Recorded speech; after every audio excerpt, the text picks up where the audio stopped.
Saya berharap itu sesuatu yang penting untuk kita tahu supaya kita jangan menganggap sepele soal moral ini.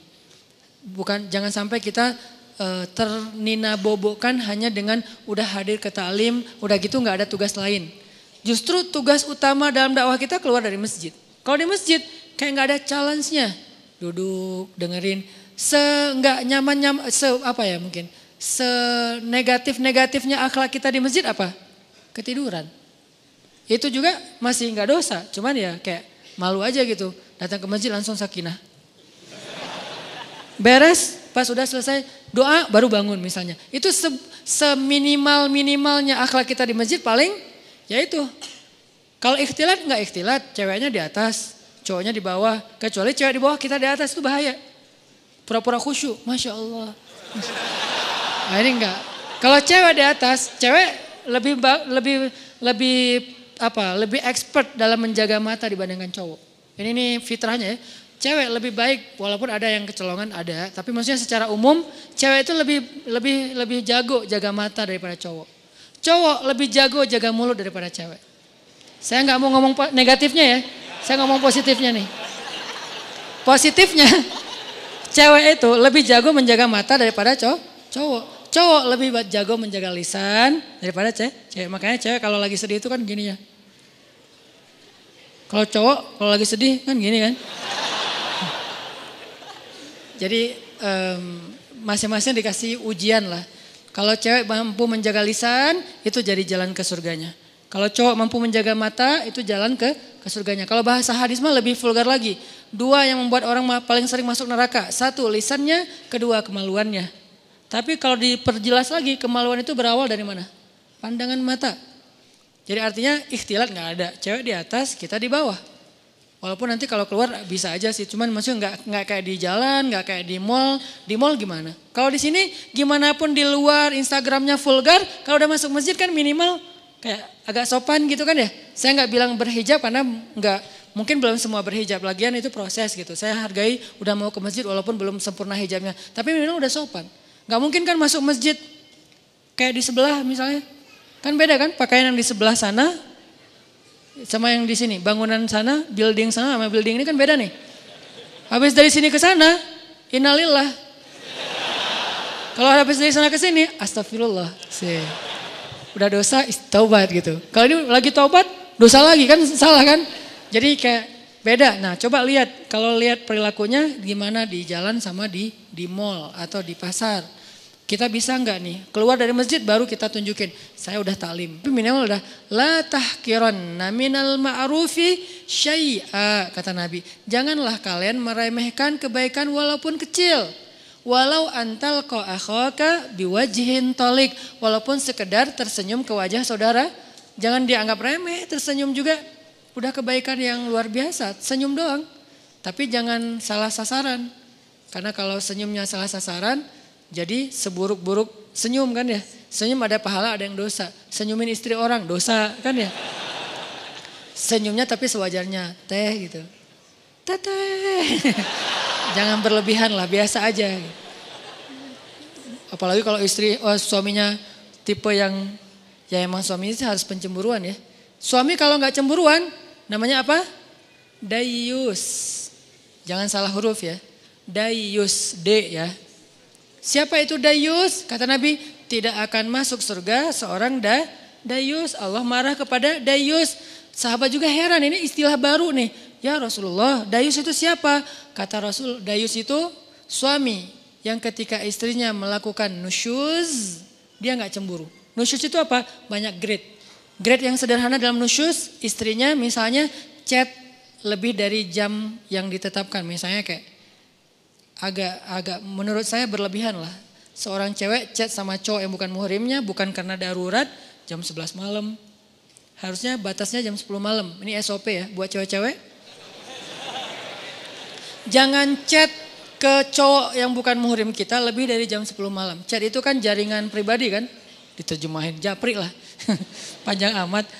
Chat itu kan japri. Jadi kita kayak ngobrol berdua. Nggak darurat, kecuali darurat. Ada urusan penting, urusan kerjaan, urusan sosial, urusan apa lagi. Tapi bukan modus. Nanti jangan lupa ya sebelum tidur baca 100 ayat. Soalnya kata Nabi, pakai bawa Nabi lagi ya.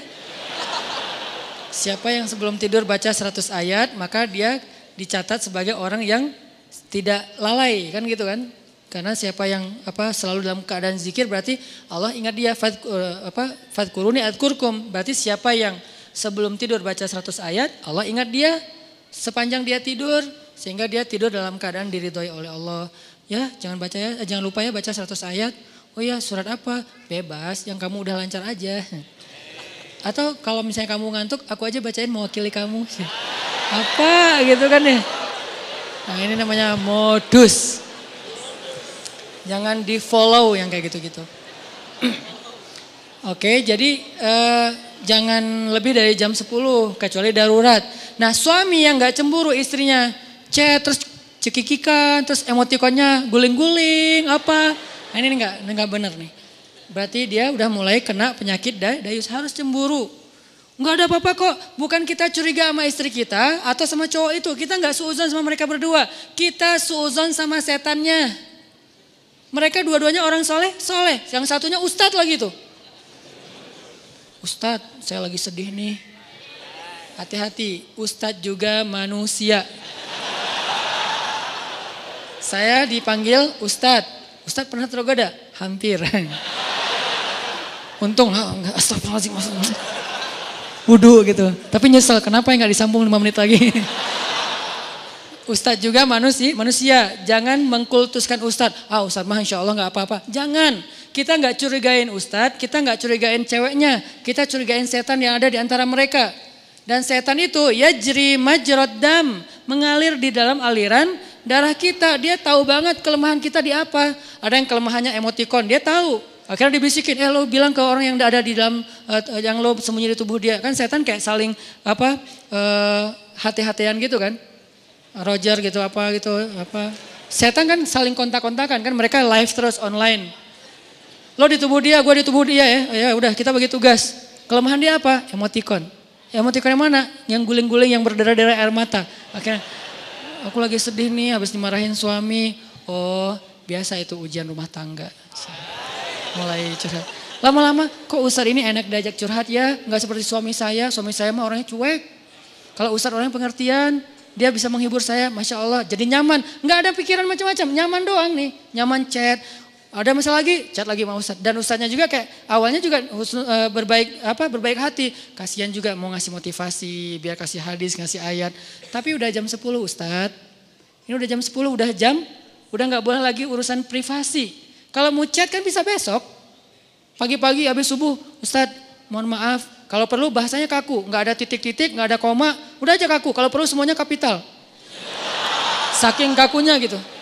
Jangan ada yang dikasih bunga-bunga, titik-titik panjang. Terus misalnya hurufnya didobel-dobelin gitu. Ustadz, bahaya.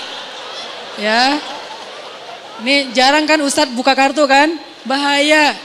Karena ada ustadz yang jadi korban ada. Tapi kita gak boleh menjudge. Yang mana ustadz? Itu ya ustadz? Enggak, saya gak mau menjudge ya. Tapi ada kasusnya ada aja. Ini dunia fitnah kan. Kita kan ngelihat ustadz itu suci di atas mimbar. Di belakang mimbar, ya gitu deh. Ya manusia maksudnya. Manusia sama kayak kita. Kelemahannya sama. Mudah-mudahan kita berbaik sangka dia lebih soleh. Tapi sesoleh-solehnya dia, bukankah di Bani Israel itu ada orang yang ahli ibadah 100 tahun. Ibadah terus. Ujungnya apa? Zina, membunuh, syirik. Gara-gara apa? Gara-gara tadi tuh disebut dengan talbisul iblis. Makanya bahasanya wala tattabi'u khutuwat. Bukan khittah, tapi khutuwat. Khutuwat itu jamak dari khittah. Langkah-langkah, bukan satu langkah. Setan itu gak nyuruh kita langsung bikin dosa. Itu satu langkah. Nyuruh kita pelan-pelan dulu. Kalau perlu berpahala dulu. Jadi dia ke kanan dulu. Baru nanti muter ujung-ujungnya tanpa kita sadari udah di kiri. Gitu caranya, bukan lo ke kiri. Enggak, kita gak mau. Zina lo, gak mau dong. Tapi kasihan dia, bantuin. Ke kanan kan. Bantuin. Dia kayaknya lagi labil banget daripada dia bunuh diri. Ya udah deh gue temenin. Chat sampai jam 12 malam. Kanan, chatnya pelan-pelan. Ayat dulu keluarin, hadis, lama-lama nasihat pribadi. Kok kata-katanya bagus? Ya kata-kata saya sendiri. Oh Ustadz ini bijak sekali. Mulai ke tengah, ujung-ujungnya ada di kiri. Itu terjadi. Berapa lama dari sini ke sini? Bisa seminggu, bisa sebulan, bisa setahun. Yang jelas usaha dari sini ke sini tuh seumur hidup kita dia usahain terus sama si setan teh. Dia nggak akan berhenti. Kita udah ke sini, udah sampai di sini, sadar balik lagi kan? Diusahain lagi. Dia nggak akan berhenti sampai kiamat. Itu perjanjiannya dengan Allah. Akan aku sesatkan cucu-cucunya Adam sampai hari kiamat. Kalau dunia batas waktunya kiamat, kalau kita batas waktunya sakaratul maut. Jadi nggak ada batas waktu, terus saja. Mau ustadznya udah kakek-kakek juga sama. Sebelum meninggal berarti masih ada kesempatan diginiin. Dia nggak akan nyuruh nyebrang ke sana. Khutwat. Khutwat itu langkah-langkah yang panjang, yang banyak. Mungkin 1000 langkah, mungkin 2000 langkah. Yang jelas goalsnya ke sini nih. Tapi langkahnya ke kanan dulu. Itu talbis namanya. Talbis itu tipuan. Ada Bani Israel. Gimana ceritanya? Masih boleh dikit cerita? Jadi ada 3 orang pemuda, soleh-soleh semuanya. Mereka punya 1 adik perempuan, berempat. Yang paling bungsunya cewek, cantik, masih jomblo, single. Bukan jomblo, single. Karena dia biasa aja gitu dengan kesinggelannya. Nah, 3 cowok ini dapat tugas militer karena negara mereka itu ada wamil, wajib militer, ada peperangan, mereka diserang. Akhirnya dia 3 cowok ini dipanggil untuk ikut berperang. Mereka khawatir gimana dengan adiknya yang perempuan, siapa yang akan jaga. Ini cerita dari hadis, bukan fiksi, bukan fiktif. Fiksi beda lagi, bukan fiktif gitu. Cerita dari hadis. Nah, karena mereka nggak tahu gimana cara ke siapa harus menitip adik perempuannya, keluarganya di luar kota, nggak ada yang di situ, susah gitu. Pokoknya intinya nggak ada yang mereka percaya selain seorang ahli ibadah yang ada di negeri mereka. Cuman beliau ini nih yang paling soleh, paling amanah, paling baik. Bukan ustadz biasa lah, ustadz legend lah ya. Udah senior banget lah ya. Nah akhirnya mereka sepakat bertiga, kita titipin aja adik kita ke syekh itu. Datanglah ke syekh ini.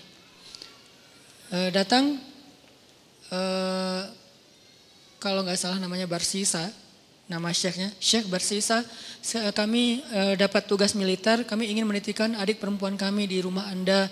Karena tidak ada yang kami tenang menitipkan adik perempuan kami kecuali kepada Anda. Syekhnya nolak. Ya wajar dong, orang soleh takut fitnah kan. Astagfirullahaladzim, saya nggak bisa. Saya nggak pernah menampung kebenaran. Syekh ini juga nggak pernah nikah, saking sibuknya dengan ibadah, saking solehnya gitu. Bukan yang nggak nikah berarti udah sibuk ibadah juga. Beliau kayak Imam Nawawi. Imam Nawawi itu nggak nikah sampai akhir hayat kan. Ketika ditanya kenapa Anda belum menikah? Oh astagfirullahaladzim, saya lupa menikah. Kenapa? Karena saya sudah menikahi ilmu. Saking cintanya beliau dengan ilmu, ilmu itu lebih daripada istri buat beliau. Sehingga tidurnya dengan buku, bangunnya dengan buku, jalannya dengan buku, buku aja kerjaannya. Imam Nawawi, ilmunya luar biasa dahsyat. Tapi jangan ditiru ya. Karena kita nggak gitu-gitu amat juga tentang ilmu. Ilmu enggak, nikah enggak kan. Ya pilih salah satu deh. Kalau enggak ilmu ya nikah gitu. Masalahnya kita ilmu gimana? Apakah udah selevel Imam Nawawi yang hadis dalam semalam hafal berapa ribu hadis. Terus setiap malam tuh nulis buku. Sholat 2 rakaat, satu paragraf. 2 rakaat, 1 paragraf. Jadi setiap paragraf itu 2 rakaat sholat. Wudhu dari isya ke subuh, 1 wudhu. Selama bertahun-tahun, 1 wudhu sholat subuh dengan isya. Maksudnya nggak tidur semalaman karena terjaga wudhunya Imam Nawawi. Nah Syekh Barsisa nolak, nggak mau. Please, karena kami nggak tahu harus jagain harus nitip ke siapa daripada adik saya apa-apain orang. Karena udah dipaksain terus, ya udah deh. Kalau mau saya minta satu hal, bikinkan untuk adik kalian 1 ruangan, 1 kamar yang nggak campur dengan rumah saya di belakang gitu. Akhirnya dibangunin sama mereka kamar sederhana untuk adiknya yang perempuan. Taruh aja di belakang rumah si syekhnya. Syekhnya biasa beribadah di musola. Jadi rumah, musola, kamar ceweknya. Jarak musola dengan kamar ceweknya terhalang oleh rumah syekh. Jadi agak berjarak gitu. Udah pergi mereka berjihad. Hari-hari pertama syekhnya nggak pernah berkomunikasi 1 patah kata pun dengan si cewek ini. Karena diamanahin nafkah, kebutuhannya, akhirnya dititipkan uang, syekh ini ke pasar beli roti setiap pagi, taruh roti di depan pintunya, balik lagi ke musola zikir, astagfirullah. Si perempuannya tahu jam udah ada roti di depan pintu dia buka, ambil roti, makan di dalam. Nggak pernah komunikasi. Sehari, seminggu, Minggu kedua mulai datang setan. Yuwaswis fi sudurin nas, pakai perasaan, bukan pakai logika. Perasaannya yang diusik. Kasihan juga tuh cewek kesepian. Masa nggak disapa sama sekali, ntar dianggap sombong loh. Ya sapa sederhana aja, nggak usah berlebihan, cuman sehat gitu doang. Oh ya udah, titipin roti. Assalamualaikum, sehat teh, sehat Ustadz, alhamdulillah. Oh ya, pergi aja. Gitu doang. Jadi kayak japri, sehat, udah. Nggak pakai emoticon. Jadi benar-benar kayak tiis aja gitu kan ya, dingin aja, nggak ada apa-apa gitu. Zikir astagfirullahaladzim. Besok datang lagi setan. Masa cuma nyapa doang, siapa tahu dia pengen sesuatu tapi nggak berani ngomong karena kaku. Ya lebih lemes lagi lah, biar siapa tahu si cewek ini butuh apa, nanti dia bisa ngomong karena nggak malu. Oh iya juga sih, teh sehat ya, kalau butuh apa-apa kasih tahu saya ya. Oh iya Ustadz makasih. Nah ini kan nih, akhirnya datang setan yang satu lagi, lo tugasnya sama cewek, gue cowok. Setannya bagi tugas, tapi bukan karena kelainan, memang gitu tugasnya. Si setan yang ke ceweknya bilang, itu Syekh itu baik banget ya, soleh banget. Kamu kalau ada apa-apa jangan sungkan, ngomong aja ke beliau orang soleh kok, orangnya senang membantu. Kan baik kan, gak ada yang negatif kan. Besok-besok, teh butuh apa? Ya Ustadz boleh nitip sesuatu apa? Pengen apa, makan apa gitu. Ini ada uangnya, gak apa-apa udah dititipin sama kakak-kakaknya. Oh ya udah, maaf ya Ustadz merepotkan. Gak apa-apa, nah mulai ini. Pergi ke pasar, beliin roti, susu. Makasih Ustadz udah bagi 2 aja, masa saya makan sendiri gak habis. Setan bilang kan gak akan habis tuh, mubazir. Benar gak sih? Mubazir kebanyakan tuh, udah bagi 2 aja. Ustadz bagi 2 aja, udah gak apa-apa makan aja. Kata si yang satu lagi setannya, jangan mau diterima, malu atuh sama cewek. Udah, akhirnya apa? Udah makan aja, ntar kalau gak habis baru saya habisin. Mulai kan, makan, Ustadz gak habis. Ya udah sini dihabisin, mulai kan agak-agak gimana gitu kan, bekas. Makan. Lama-lama datang lagi setan tuh. Coba tanya, siapa tahu dia pengen belajar sekaligus daripada dia diam-diam aja. Nyantri aja sekalian. Nyantrinya apa? Belajar agama. Tanya butuh apa tentang masalah agama yang saya bisa bantu. Sedikit-sedikit adalah ilmu. Oh ya udah benar juga ya, dapat pahala lebih. Teh, nanti kalau butuh apa-apa, udah nggak sungkan sekaku yang pertama kan. Butuh apa-apa kasih tahu aja ke saya, insya Allah kalau ada pertanyaan saya bisa jawab. Kalau nggak ada nanti saya tanya ke yang lebih ahli. Oh ya Ustadz, kebenaran saya lagi nanya nih masalah ini gimana. Nah mulai, tapi masih di balik pintu. Kenapa? Jangan ketemu orangnya, fitnah dong kata setan. Jangan, nanti fitnah ikhtilat kata setan teh. Setan yang ngajarin ilmunya nih. Ikhtilat, jangan. Oh ya benar juga. Jadi teriak-teriak dari belakang pintu, depan pintu gitu. Oh kalau gini gimana Ustadz? Nah lama-lama datang lagi setan. Mungkin sebetulnya si Tete itu ada pertanyaan yang privasi. Gak enak nanyanya sambil teriak-teriak. Kayak nanya masalah cara membersihkan haid atau apa kan gak enak teriak. Ustadz cara ngebersihin haid gimana kan gak enak kan ya. Ya udah kamu lebih dekat lagi duduk depan pintu. Jangan berdiri. Duduk aja depan pintu baru ngobrol. Oh ya udah teh kalau Teteh butuh tanya apa-apa saya insya Allah siap jawab. Ini gak perlu teriak-teriak. Oh ya Ustadz di balik pintu. Sama-sama duduk di pintu tapi masih kehalang, pintu tertutup. Datang lagi besoknya setan. Apa kata orang ngelihat kalian udah ngomong kayak gitu. Satu dalam satu di luar tapi duduk di pintu. Kan jadi fitnah. Ntar dikira semua orang ada apa-apa. Lebih baik masuk ke dalam biar gak ada yang ngelihat. Tapi pintunya dibuka. Awas jangan ditutup. Ntar digoda setan. Lah ngomong setan. Nah ini nih setan nih. Talbis. Makanya ada buku tebal ya, judulnya Talbisul Iblis. Tipu daya, tipu muslihat iblis. Gitu, dibawanya ke kanan dulu, baru ujung-ujungnya ke kiri, tanpa disadari. Tapi buka pintu ya, oh iya juga ya, nggak boleh tutup pintu, ntar jadi ikhtilat lagi. Ntar setan lagi. Padahal dari tadi juga setan. Udah, teh boleh di dalam aja, nggak enak dilihat orang. Oh ya Ustadz nggak apa-apa, yang bagian ceweknya bilang, nggak apa-apa dia orangnya amanah, nggak usah khawatir. Gitu kan, udah aja duduk dekat pintu tapi udah di dalam ruangan. Ngobrol, udah ketemu orangnya, beda udah pasti. Pertama cewek ini gak pernah kenal dekat sama cowok, kedua Syekh ini gak kenal dekat sama cewek. Ini adalah kali pertama mereka berinteraksi lawan jenis dan dekat sekarang. Gak ada siapa-siapa, mulai bercanda, jangan kaku-kaku amat dah tuh ngantuk taklim teh, kasih candaan dikit. Ya udah mulai canda, jadi akrab, jadi hai, malu dilihat orang, masa bercanda tapi kelihatan orang, udah tutup aja pintunya, kan udah saling kenal, udah saling percaya. Tutup pintunya, ngobrol, Nauzubillah. Terus dekat sampai akhirnya curhat si cewek ini. Namanya manusia pasti semuanya punya masalah kan. Akhirnya dia berani curhat. Ustadz, saya udah anggap Ustadz sebagai keluarga saya percaya. Boleh saya curhat masalah pribadi? Curhat. Curhat, buka. Waktu itu masih syariat hijab, cadar, buka cadarnya. Langsung udah lihat wajahnya, udah kemana-mana, udah setan teh. Setan yang datang udah bukan lagi bab ini. Setan kan gonta-ganti, sesuai dengan kapasitasnya. Sekarang bab yang lain lagi, datang setan yang ahli di bidang yang lain. Udah, terus saja sampai mereka akhirnya udah akrab, udah tahu semua cerita-ceritanya. Nangis, ceweknya nangis, senangis-nangisnya. Datang setan romantis. Kalau yang pertama gak ngerti romantis, taunya fikih. Kalau sekarang setan jangankan setan, manusia aja ada yang kayak gitu. Dulu Sunok Hogranya yang di Aceh tuh, dia hafal ribuan hadis, hafal Quran 30 juz hanya untuk merusak masyarakat Aceh dengan berstatus ulama kan ya. Itu manusia loh, apalagi setan yang udah lebih legend lagi gitu. Akhirnya setan romantis datang. Kalau cewek lagi nangis kayak gitu jangan didiemin, kasih bahu. Nanti kalau dia tersinggung gimana? Gak akan tersinggung. Cewek kalau lagi kayak gitu dia gak akan tersinggung, dia pasti positif. Jangan kasih bahu pas dia lagi ngomongin masalah agama. Kasih bahu pas dia lagi nangis, lagi emosional. Itu pasti dia akan terima. Oh gitu ya? Udah Neng. Nah mulai nih akrab, usap-usap. Jadi nauzubillah akhirnya mereka berzina. Udah di sini kan?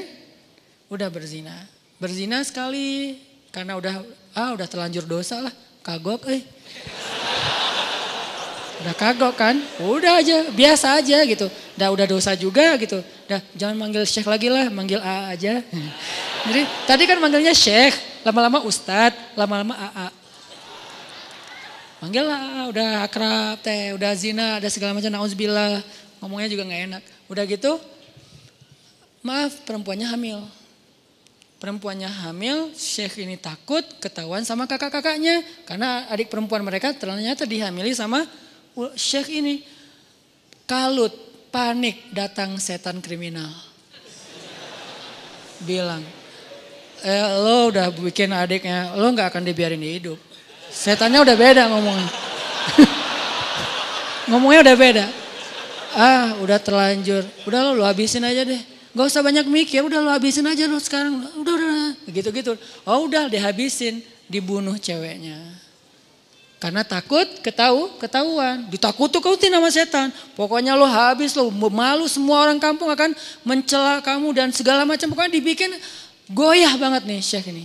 Akhirnya dibunuh, dikubur di belakang rumah.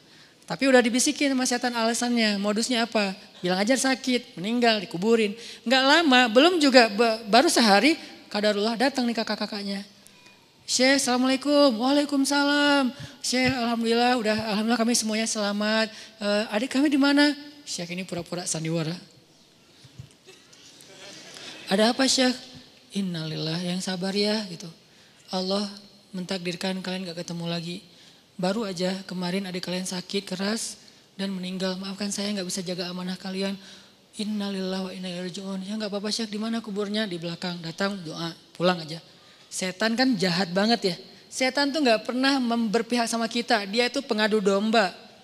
Malam setan ini datang ke dalam mimpi ketiga kakak beradik ini. Mimpinya sama. Setan yang sama, gimana gak sama redaksinya. Mimpinya sama.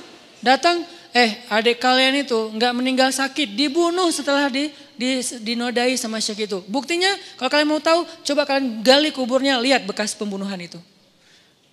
Kalau datang ke satu, ya anggap aja mimpi. Datang ke yang kedua, sama. Ketiga sama, bangun dari mimpi. Saya mimpi buruk tentang adik, saya juga sama. Apa mimpinya? Diceritain, kok sama ya mimpi kita? Mencurigakan sekali kan? Kok mimpi kita sama? Wah bahaya nih, kita bukan suudzon sama Syekh, tapi kita harus buktiin. Ayo, besoknya mereka diam-diam datang, digali kubur adiknya yang belum kering, yang masih basah tanahnya. Benar ada bekas pembunuhan dan dia dalam keadaan hamil. Syekh ini langsung dibawa ke pengadilan, dikeroyok sama massa, dibawa ke pengadilan, diputuskan hukuman mati. Di tiang hukuman mati, sebelum dia mati, datang setan yang terakhir. Setan yang paling banyak ilmunya, ulamanya setan. Ini nih setan paling pro nih. Datang terakhir. Syekh, kata dia. Syekh tahu selama ini kenapa Syekh sampai di sini? Yang membuat Syekh sampai di sini tuh saya dan geng. Saya and the gang. Kita yang menggoda Syekh dari awal mau menerima cewek itu. Kemudian ngasih roti. Kemudian mau menyapa. Kemudian mau fatwa. Kemudian duduk di dalam rumah. Kemudian menutup pintu sampai berzina, membunuh dan seterusnya. Berbohong. Itu semuanya kami. Dan sekarang kamu udah gak bisa ngelak. Hukuman sudah ditetapkan. Masyarakat sudah benci sama kamu. Satu-satunya cara kamu selamat sekarang adalah cuman kami yang bisa nolong kamu. Karena kami yang mencelakai kamu. Gimana cara saya bisa selamat? Tunduklah ke saya. Sujud. Kalau kamu sujud ke saya, maka kamu akan kami selamatkan. Ini kesempatan kamu yang terakhir. Itu pedang untuk memancung dia itu udah siap. Orang kayak gitu kan labil banget. Akhirnya dia sujud, dia mengakui setan itu sebagai Tuhan, dipancung, matilah Syekh ahli ibadah 100 tahun ini dalam keadaan pembunuh, pezina, pembohong, dan syirik. Kenapa bisa kayak gitu? La tattabi'u khutuwatis syaitan. Janganlah kalian mengikuti langkah-langkah setan. Dia gak akan langsung nyuruh satu langkah ke kiri. Dia nyuruh ke kanan 1 kilo. Jauh banget ke kanannya. Sampai gara-gara setan kita jadi ahli ibadah banget. Gara-gara setan nih saya jadi bisa tahajud. Kok bisa? Soalnya dulu saya gak pernah tahajud. Gara-gara ada modus sekarang jadi tahajud. Ya gitu ya. Jadi sekarang awalnya sih modus. Lama-lama istiqomah. Masya Allah setan teh. Jadi dari modus jadi istiqomah. Terus besok-besoknya tuh kan gak apa-apa. Udahlah gak usah terlalu idealis. Besok-besoknya ketemu na'udzubillah. Sampai berada di sisi yang kiri dan itu udah terjebak. La tattabi'u khutuwatis syaitan. Jangan ikuti langkah-langkah setan. Bukan jangan ikuti langkah setan. Jangan ikuti langkah-langkah setan. Jadi yang kayak tadi misalnya dayus. Ini gara-gara ngomongin dayus nih. Suami harus cemburu. Karena cemburunya suami itulah penjaga istri. Kalau suami udah gak cemburu, istrinya berlebihan komunikasi dengan lawan jenis, sikap ke lawan jenis, berarti istrinya udah gak ada yang jagain. Bukankah tugas suami itu ku anfusakum wa ahlikum naro, tapi cemburunya juga cemburu yang baik, jangan mencela. Cemburunya menasehati, kan dia Al-Quran juga dikasih tahu kan ya, menasehati mereka, pindah tempat tidur, apalagi nasihati, pindah tempat tidur, pukul dengan pukulan yang tidak melukai dan tidak menyakiti. Kemudian kalau mau menceraikan pun dengan cara yang baik. Tapi na'udzubillah jangan sampai ke tahap itu gitu. Yang jelas cemburu harus punya, cuman jangan berlebihan. Nah yang akhwatnya, yang cewek-ceweknya kalau dicemburuin suami, bahagialah. Kenapa? Berarti suami kita sayang sama kita. Berarti suami kita itu masih perhatian sama kita. Selama ekspresi cemburunya belum berlebihan, cuman cemburu. Jangan gitu dong gitu. Gak ada apa-apa kok, emang gak ada apa-apa, tapi kan gak pantas. Nah ini nih yang kayak gini-gini nih, kayak komunikasi japri, di grup, pas ketemu orangnya atau apapun, ini harus terjaga. Ini nih tadi yang bab dayus ya, ini juga sesuatu yang behavior. Ini kita rubah pelan-pelan, mudah-mudahan nanti kita akan melihat Bandung dan Indonesia, anak mudanya yang menjadi wajah negeri ini, sudah memiliki behavior seorang muslim yang mungkin, yang pastinya terilhami, terinspirasi dari sosok orang yang paling ideal di antara manusia, yaitu Rasulullah